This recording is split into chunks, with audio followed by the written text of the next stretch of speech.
సూర్యోదయంలో ఏమీ వ్యక్తం కాదు, ఒకటే ఉంది అక్కడ. చూసిన వాళ్ళు రకరకాలుగా అనుకుంటారు. ఒక యువకుడు చూస్తుంటే నా ప్రియురాలతో సహా చూస్తే బాగుండు అనుకుంటాడు. ఓ సన్యాసి, ఒక రాగద్వేషాలకు అతీతుడైనటువంటి యోగి చూస్తే భగవద్ దర్శనం ఇంతకంటే ఏదైనా ఉందా అనుకుంటాడు. నాబోటి కవి ఎవరైనా చూస్తే ఓ పద్యం వల్లుతాడు. పొద్దున్నే రకరకాల వ్యాపారాలు చేసుకునే వాళ్ళు ఉంటే సూర్యుడు ఉదయిస్తున్నాడు అమ్మ బొట్టేసుకు బయలుదేరదాం అనుకుంటారు. అంతే, సూర్యోదయంలో ఏముంది, ఒకటే దృశ్యం. ఇది అందరికీ తలో రకంగా కనపడింది. అలాగే నిర్గుణం నుంచి కూడా లక్షణాలు వ్యక్తం అవుతాయి చూసేవాడిని బట్టి. అంచేత సూర్యోదయాన్ని కలిగించడం అంటే ఏదో ఒక ప్రోత్సాహం. రాత్రిని కలిగించడం ఏమిటి? ఎవరు ఏది కోరుకుంటే వారికి కలిగిస్తాడు. ఎందుకంటే కొంతమందికి లౌకిక భోగాలే కావాలి, ఆత్మజ్ఞానం అనేది వాళ్ళకి అక్కర్లేదు.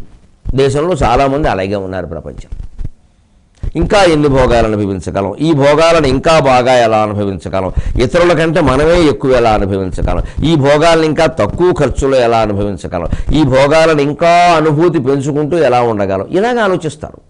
అనేక రకాల పరిశోధనలు అలాగే సాగుతాయి. వారికి ఆత్మజ్ఞానం అనేది రాత్రి కాబట్టి శర్వరీ కలహ. వారికి అదే ఇస్తాడు భగవంతుడు. చేసుకుంటారా, ఎంతకాలం పడతారో పడండి, ఇంక కనిపెట్టండి. కనిపెట్టుడు కనిపెట్టుడు కనిపెట్టుడు సకల సృష్టి కనబడకుండా కనిపెట్టుడు అని సాగర ఘోషలో రాశాను నేను. కనిపెట్టండి అబ్బాయి, ఇంకా కనిపెట్టండి. మొత్తం సృష్టి అంతా నాశనం అయ్యేలా కనిపెట్టండి.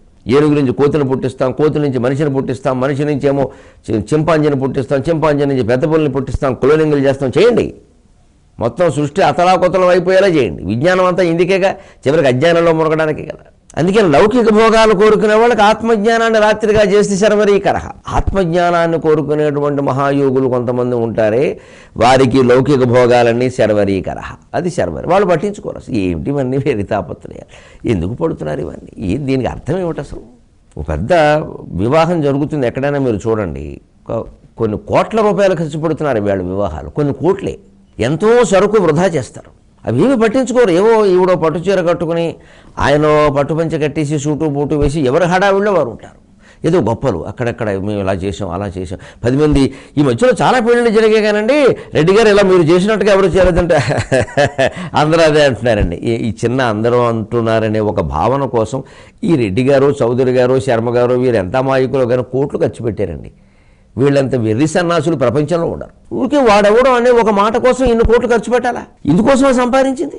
పైగా ఈ పిల్ల పెళ్ళికో పిల్లాడి పెళ్ళికో ఎంత ఖర్చు పెట్టిన వాళ్ళు ఇదంతా ఎలా సంపాదించారో అక్రమ మార్గమే. సక్రమంగా అంత సంపాదించడం సాధ్యమే కాదు. అసలు సక్రమంగా సంపాదించడం సాధ్యం కాదని వాళ్ళే ఒప్పుకుంటారు. ఎందుకంటే వాళ్ళ ఆదాయ పన్ను ధృవపత్రాల్లో అంతా చూపించలేదుగా. వాళ్ళు సక్రమంగా చూపించచ్చుగా, చూపించలేదు.